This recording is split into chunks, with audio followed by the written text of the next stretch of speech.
Good morning, good afternoon, good evening, whenever it is, wherever you are, welcome to the Good Values Podcast. Now, this is the third part of my conversation with Tom Foster. If you haven't seen the other two, I will leave the link to part 1 here, and there will be links for part 1 and 2 in the description of this video.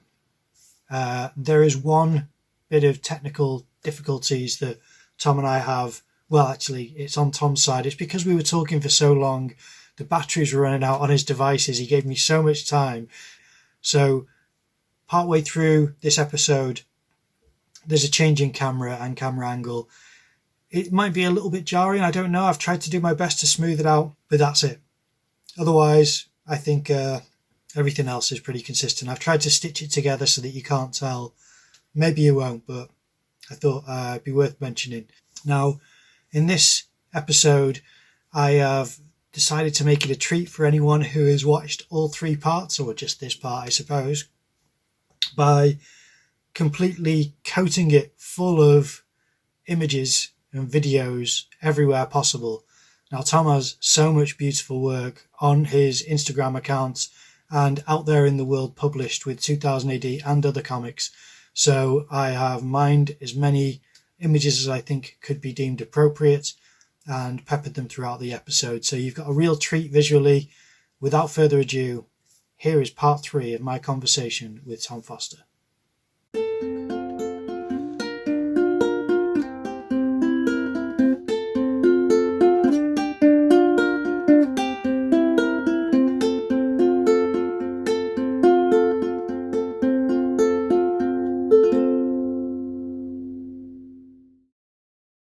I was fortunate enough to meet John Wagner at Chester Comic Con and talk to him briefly there. And then I saw him again at a Thought Bubble, a hilarious moment where 2 people who were cosplaying as judges said, "This guy draws Judge Dredd." And I was like, "No, he doesn't." And he was like, "No, I don't." It was quite a funny thing. It was like, I get that you're trying to, tout for his, because he wasn't getting enough of an audience that he deserves, obviously. And I was kind of gushing over his influence on the Dredd film because I needed that in my life, like many Dredd lovers did need that representation in film. The thing which I was going to say is related is the way that I've heard his initial influence on the Dredd writing years ago was to have an effect of the judge's worldview being kind of a reflection or an analogy of Thatcherism.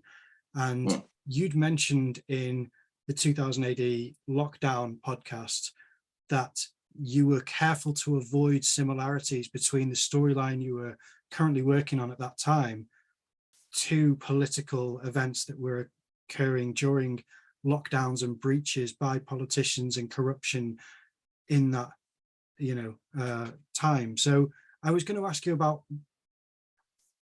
I suppose, how much of politics, either modern or from, Thatcher's era, still is injected into 2000 AD, and how you feel about any kind of lines that can be drawn between one and the other. I can't speak to the extent to which other writers and artists,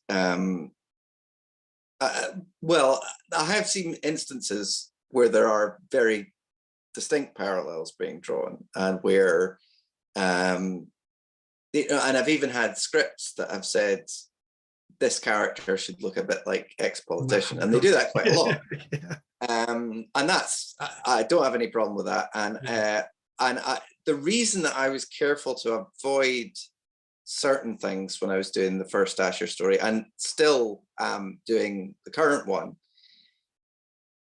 it wasn't because I wanted to steer clear of, potentially thorny issues or anything. It was because if the real world events that were going on at the moment presented a context in which the work that me and the writer were making was apt to be misinterpreted, then that's where you've got to be careful. You've got to be aware that whatever's going on in the world around you changes the way that the meaning of a story could potentially come across. And with somebody like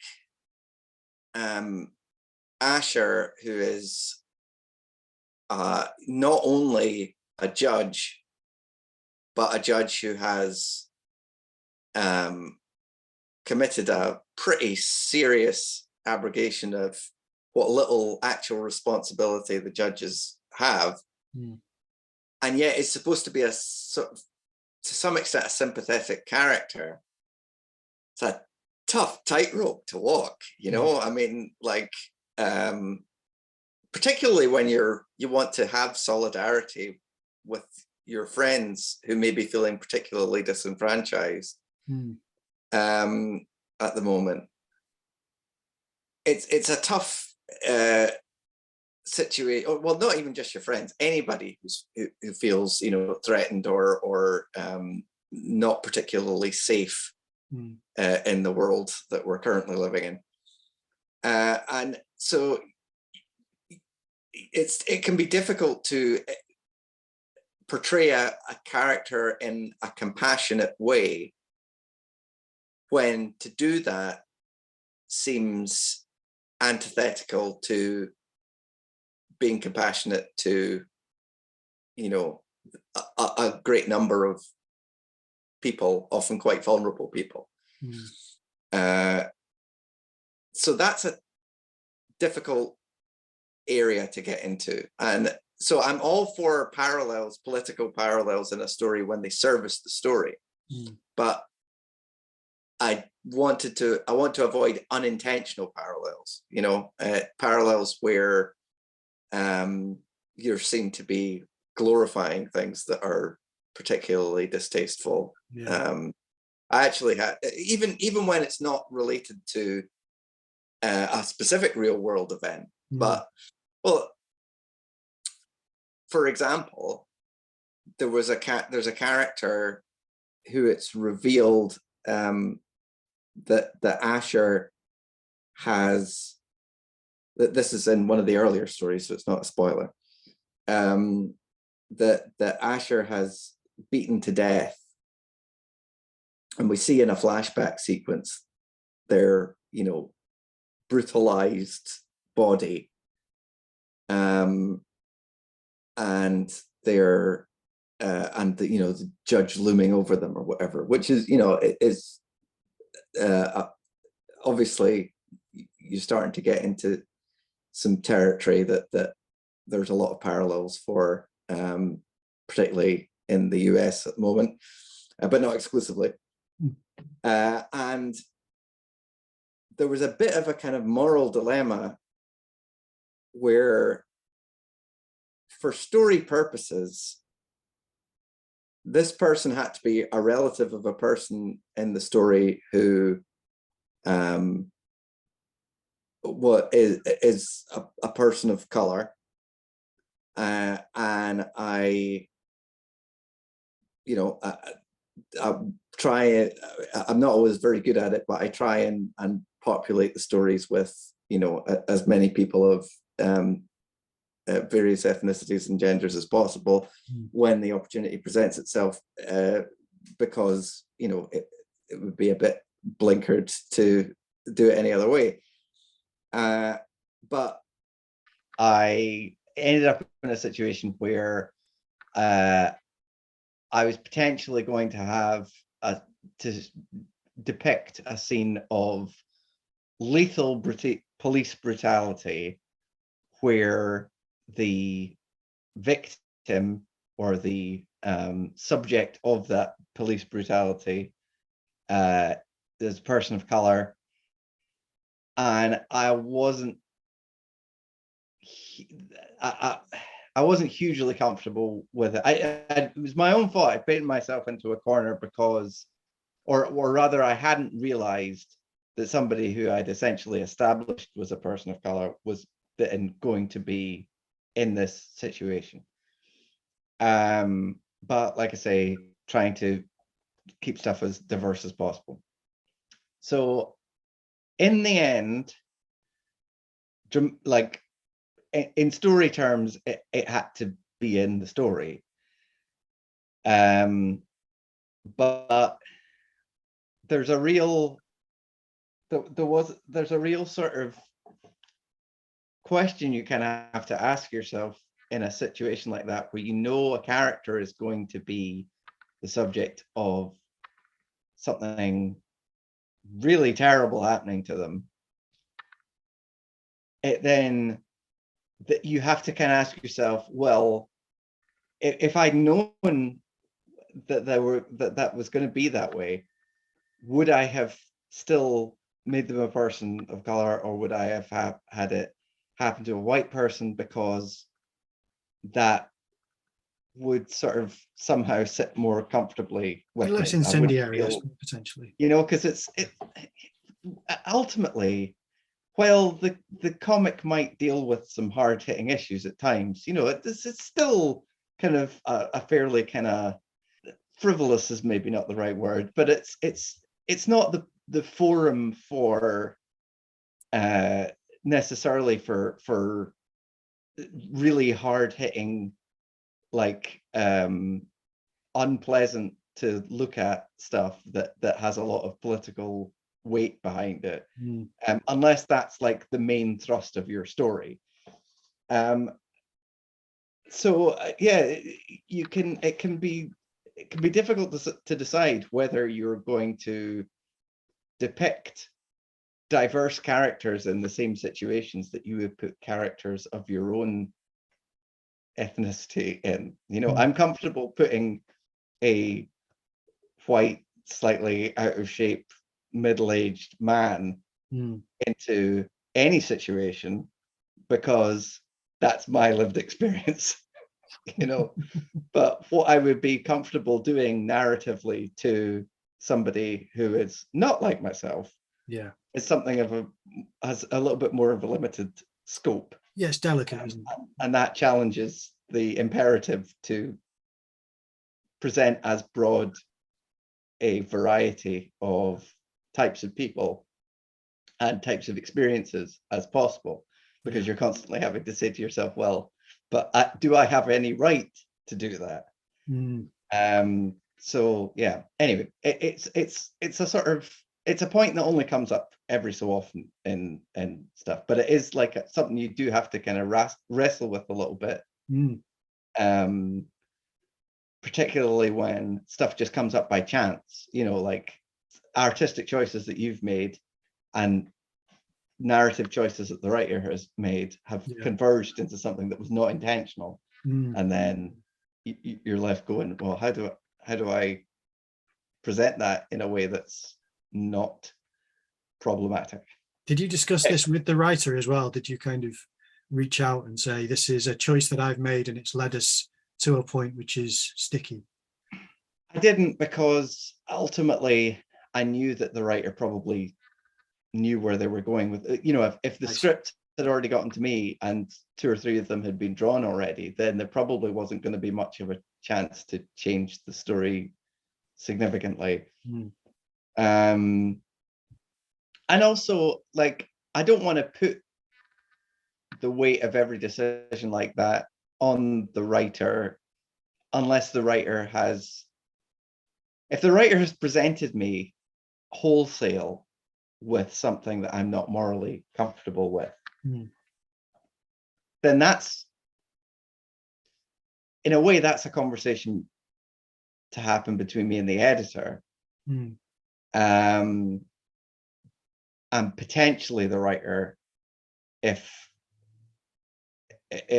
they're open to the idea. But it's unusual for something like that to happen. More often than not, what happens is just that something that it's more problem solving.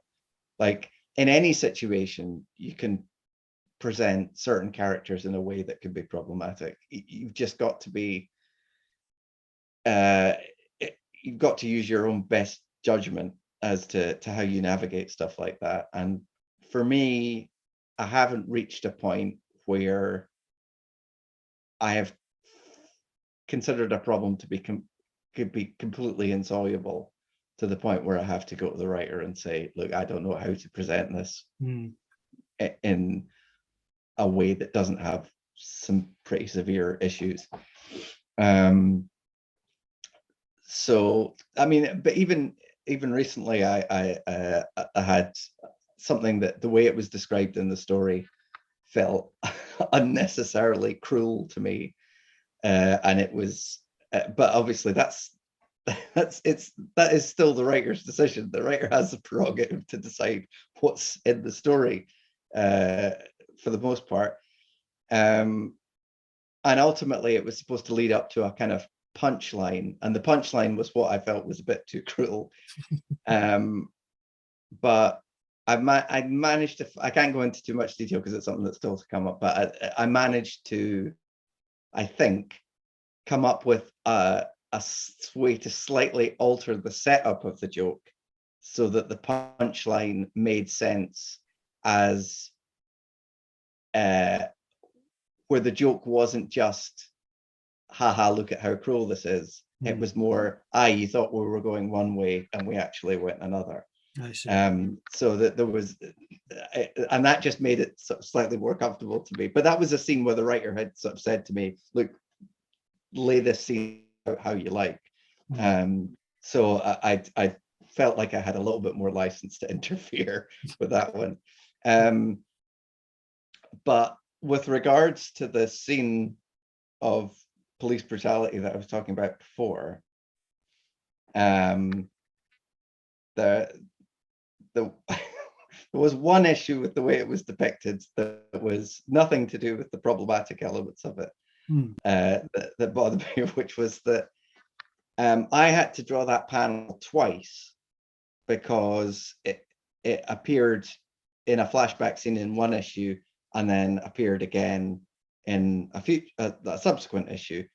And I wasn't particularly pleased with the way that the panel had turned out the first time. And I try and, like, sometimes you could just cut and paste something like that, but I try and have fully inked pages so that I can sell them to collectors after the story, comes out. So I tend to at least ink everything again if a panel's going to be reproduced. So I thought, oh, great. Well, I wasn't particularly happy with the way that the artwork on that panel had come out last time.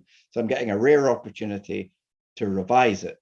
So I went in and I fully basically redrew the panel. And I thought, well, that's quite a lot better. And then I even said to Tharg, I went back and I cut and pasted the new panel, the new version, onto the issue that had previously been in, because I didn't think it had been colored yet, or I didn't know if it had been colored yet. So I thought, oh, well, I might be able to actually get the better version of this in both issues as well. So I said, look, if it hasn't been colored yet, here's a revised version of that page. Don't worry about it if it has been colored, but it's just looks a little bit better. And then when the issue came out, I found out that not only had the original worse version of the panel been used in the first issue, they'd cut it and pasted it into the second issue that it appeared in at the coloring stage. So neither one had my revised version, which was was that a miscommunication? What had happened there? No, I think what had happened was, I don't think the colorist realized that I'd done an alternate version, because the panel looked like, unless you've spent as many hours with it as I had, and it, there were a few issues apart, so you probably wouldn't notice unless you looked at them closely that one was all that different from the other. So I think the colorist had probably just thought, oh, well, I'll save a little bit of time.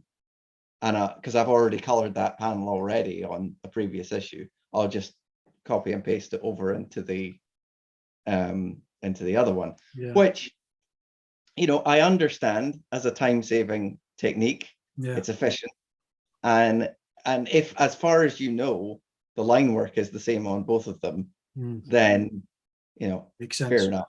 Yeah. So I think it was just a case of crossed wires. I'm going to now do a sharp left turn.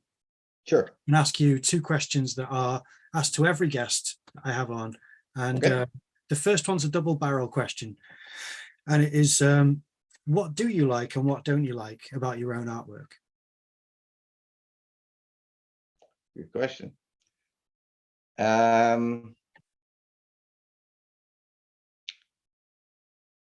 What do I like about it? I like that sometimes it comes out looking better than it did in my head, which is very, very rare. It doesn't happen that often, but it happens more now than it used to, I think. That's good. Where obviously the picture you have in your head before you start is you usually have quite a specific idea of what you want to draw, and in your head it sort of looks perfect and there's no like little flaws in the anatomy or in the foreshortening or anything like that. But it's also still kind of abstract because you don't see it you don't see all its details. You have an idea of how you want it to look, but you don't have all the information for how it's gonna look. And for the most part, the act of drawing is like trying to carve that thing out of the marble, trying to get what's in your head onto the page. And 99% of the time you can't really, you can't get it exactly the way that you saw it in your head. And I don't know if you ever get it exactly the way that you saw it in your head, but very, very rarely, once in a while, you'll be pleasantly surprised. You'll come out with something that actually kind of impresses you even as the person who did it. And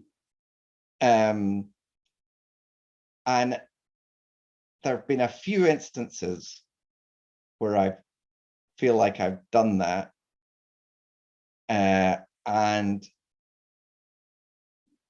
I know that a lot of artists compare me to Bolland in style, not necessarily in quality, but in style. And I obviously that's no accident. I'm a big fan of Bolland, and he's a huge influence over me. But in the work that I think I'm the most happy with, I don't think it just looks like an imitation of his work.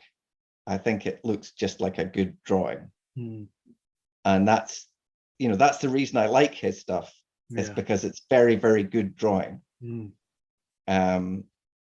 And so when I can get there to do a very good drawing myself, and not feel like it never, when it's really good, it never really feels like it's just an imitation, because I've not drawn it looking at his work.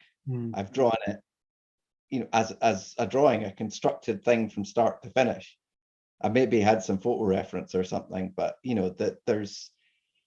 I've arrived at the end result in the same way that pretty much any other comic book artist would, just by doing the work.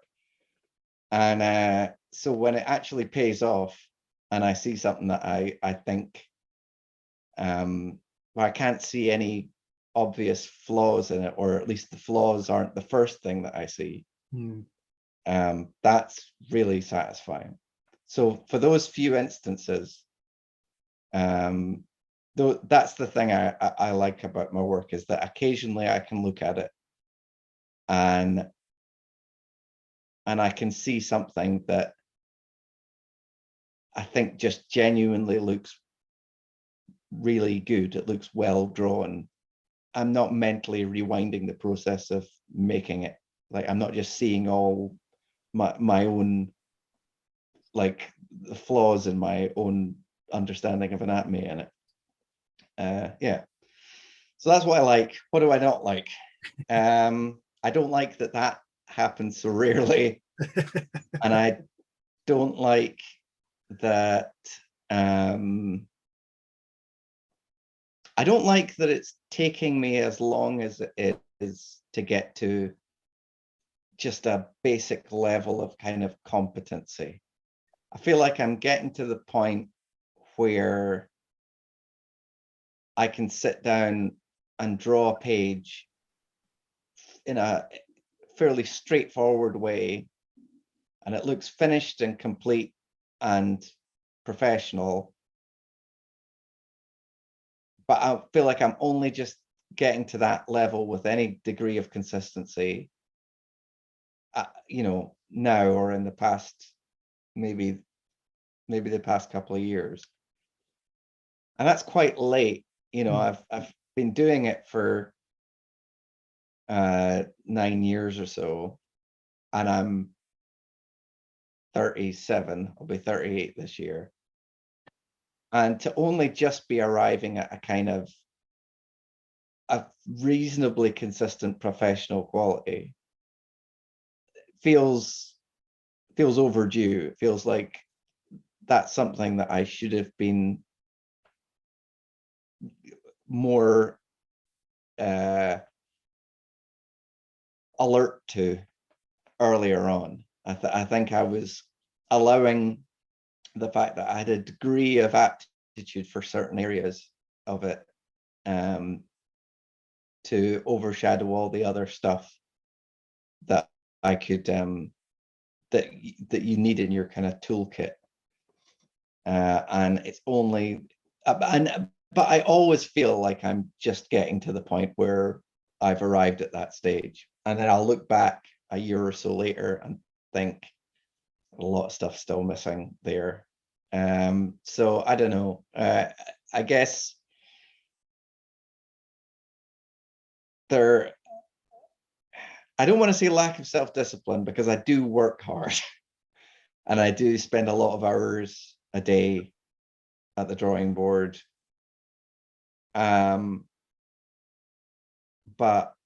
I think my ambition and what I'm trying to do with my drawing quite often overshadows the degree of actual study that I've done. So I think I'm a bit grandiose. I'm overplaying my hand a bit. So that's probably the thing I don't like, if that makes any sense. It does make sense. I think that's common among the better artists and illustrators, is heavy self-criticism is what keeps you hungry for improvement and efficiency, and just making sure that there's always growth. So I think that's a very understandable for anyone who's out there trying as hard as you need to try, really, to gain any ground, really. So yeah. Thank you. I appreciate you understanding that, and I appreciate you using the term common among the best illustrators, because I think a kind of imposter syndrome is prevalent in pretty much everybody who does it for a living, whether the best or not. So, like, I don't feel like my own personal insecurities about my work necessarily springboard me into some kind of pantheon But I know what you mean. That like a lot of the people I admire the most. I mean, somebody like Norman Rockwell, who seemed to be so many leaps above his contemporaries, just in terms of what he could produce. Like there's a lot of brilliant illustrators who were working at the time that Norman Rockwell was working, but there does seem to be a considerable gulf between his ability to achieve a kind of heightened realism where it looks so real and so three-dimensional and so human, his work, and yet at the same time, it doesn't look anything like a photograph, and you know that the characters in it are at least in part invented, and the anatomy, the faces and everything are he's come up with that stuff, and he did use a lot of reference, and he chose his models very carefully, but like his ability to take all that raw material and produce something that looked so accomplished, to the point that most fine artists, old masters, would have been asking him how he achieved certain stuff. And yet he seems to have been such an incredibly insecure man and insecure artist, and spent all of his life just working all the time and redrawing and painting his pictures until he wasn't totally crippled by self-doubt. And you have to wonder, who was he comparing himself to so negatively? Why was he so insecure? But I guess it's just it's just endemic. I was going to say the same thing, exactly the same thing. Yeah, I think it is. Yeah. I mean, I asked the question of to Kim Jong-il. I don't know if you're familiar with Kim Jong-il. He's illustrator, yeah. Bit of an anomaly in how he practices. Sadly, last year, I asked him that same question, and he'd only answer one half, and that was what he didn't like about his own work, which says a lot. He actually put down his pen whilst he was drawing on a live video to just answer the second half, and he says, "There's nothing I can say that I do like. Here's what I don't like." And he spoke for a good amount of time about what he didn't like. See, I should have done that. No, that's the classic thing to do, isn't it? It's obviously, just to, or at least speak for a lot longer about the things you don't like than the stuff you do like. Yeah. But no, it's nice to hear anyone see any positives in their work, because it's crushing the criticism that you have to heap upon yourself in order to compete and to kind of hold your weight, really. The last question is, what's the most beautiful thing you've seen today?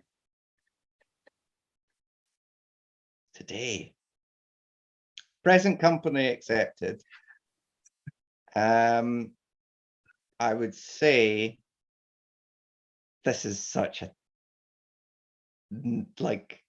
nerdy consumerist answer, but I would say, well, I mean, my partner's Anne, I saw her briefly in the morning before she left for work. So obviously that's objectively the most beautiful, but then she doesn't like being called a thing. So we'll exclude her. Yeah. She's the most beautiful person I've seen today. The most beautiful thing I've seen today. I don't know if you're familiar with a video game called Transformers Devastation. I'm not. Well, I'm a big fan of the I love this original. answer already. This is so funny. I'm a big fan of old school Generation 1 Transformers. I love the toys. I love the cartoon. Yeah. And I love certainly the visuals of the movie. Yeah, me too. And I have a collection of masterpiece Transformers and stuff that I'll show you one. Oh wow! Oh, that's fantastic. And these are fully transformable and everything. And I've got Absolutely. I'm trying to get a full set of the original characters from the first, like the sort of pilot of the first season. And they've only released so many of them, but I've got all the ones that they've released so far. Anyway, but there's a video game they brought out in, I think, about, for the PS4, maybe 6 or 7 years old, and it's called Transformers Devastation, and it's sort of in the style of the old cartoon series. They got a bunch of the original voice actors, and like the character designs are all pretty much straight from the show. Yeah.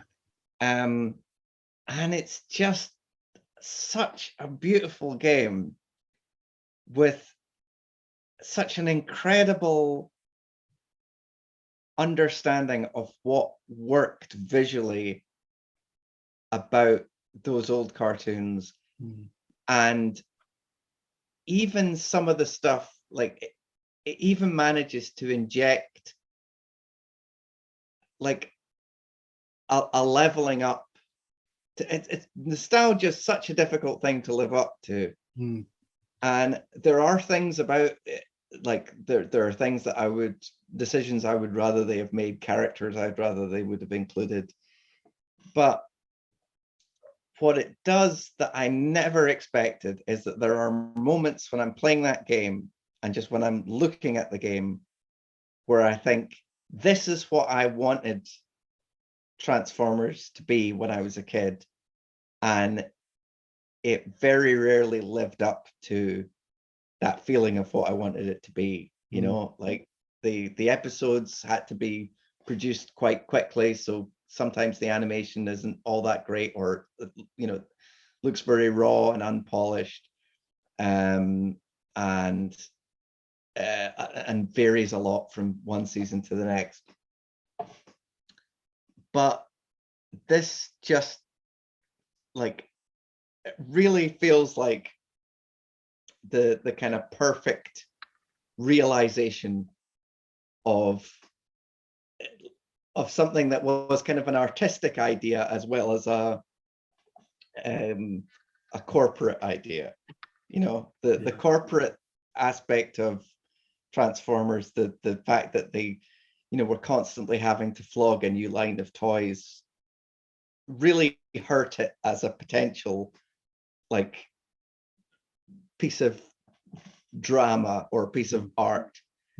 And this feels like an actual realization of what the kind of artistic end goal could have been. It's incredibly playable as well. It's very much in the mold of like an arcade game. It's got a story mode and everything, which is very good. But it plays, you can just dip in and out of it whenever you like. Which for somebody with a work schedule like mine, where you have to kind of take your breaks when you can get them, it's fantastic. So I'm gonna shout out to the team who created the look of that game, and most specifically the look of that game, because it is genuinely like just a visual feast. It has made my life better. I'm confident of that. I'm going to look that up, because I'm going to need to show that on the screen. And I wasn't knowing where you were going at first. I just thought, what have you seen that's made you think that? Well, the trailers for it, I actually thought, oh, this looks like it could be fun, but it also looks sort of quite limited, and it's got that kind of ray traced quality where I didn't feel like it necessarily came across that well in the marketing. It looked good, and I liked the fact that it was G1 Transformers and stuff, but it wasn't until I really got into it, and like there's just certain environments in it, particularly the stuff on Cybertron, that it just has this kind of electric sort of vibrancy to it, and the colors are amazing. No, brilliant. And it has so many of the characters in it, so many more than you get the impression from the trailer it's going to be quite kind of limited, and it's just going to be a series of kind of arena battles and stuff. And although that's where a lot of the fun is, it's just, if you've any affection for that stuff, it's a fantastic time. But anyway, I've been gushing about it for too long, and it's for an audience of maybe like the micro audience of people who actually care enough to listen to me talk for so long and about Transformers.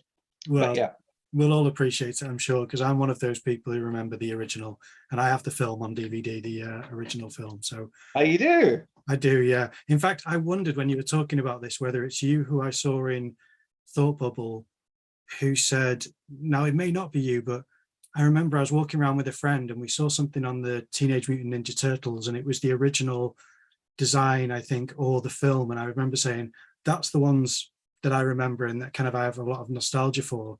I don't know if it was you who was there who just kind of reinforced it and went, I absolutely agree, the original design of the Turtles. Would that have been you, or would that not? Did you not have the same affinity? I mean, it sounds like the kind of thing I would say, but I don't think it was me. Although there is a new line of Turtles toys that are coming out at the moment, that somebody showed me a couple of samples of them, and they really nailed something about, like, the packaging in particular has just got a really great, like, pulpy, really, like, it's all the right colors and everything. Like, Turtles has actually managed to kind of navigate that quite well, in that, I mean, I was never like a massive Turtles fan or anything, but I feel like every iteration of the Turtles that has come out, every cartoon, every movie, and every toy line,